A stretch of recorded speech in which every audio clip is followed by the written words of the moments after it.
The numbers we see every business day can tell us important information about our economy. But where do they come from, and what do they mean? This is stock markets in plain English.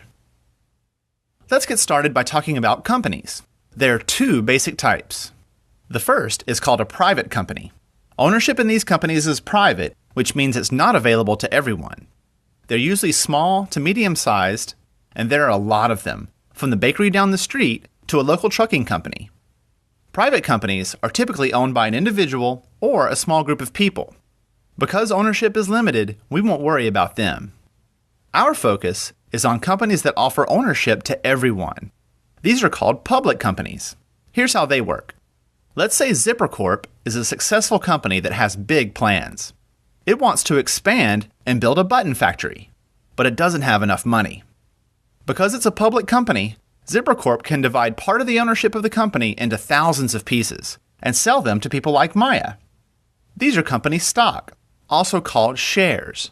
This way, Maya gets to own a small part of the company, and ZipperCorp can raise money for their new factory. Being a public company allows ZipperCorp to raise money from lots of new owners like Maya.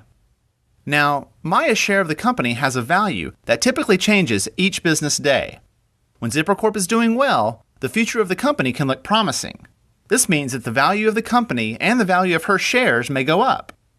People like Maya buy shares because they can make money by selling them at the right time.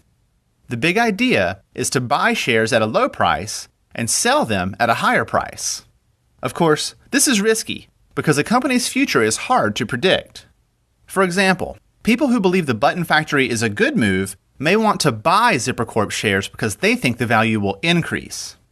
People who believe the button factory is a bad idea may want to sell ZipperCorp shares because they think the value will decrease. This means the company's stock has both buyers and sellers. Each business day, shares change hands, depending on how people feel about the company's future value. Some days there's more buying, which can cause the stock price to rise. Some days there is more selling, which can cause the stock price to fall. This is true for each public company in the market. As people buy and sell shares, stock prices can change each day. It's these exchanges across thousands of companies and millions of people that make up a stock market. When you see news that a stock market rose, it generally means that across public companies, the value of shares went up more than they went down. This is usually considered good news. People feel good about the future and they're buying shares.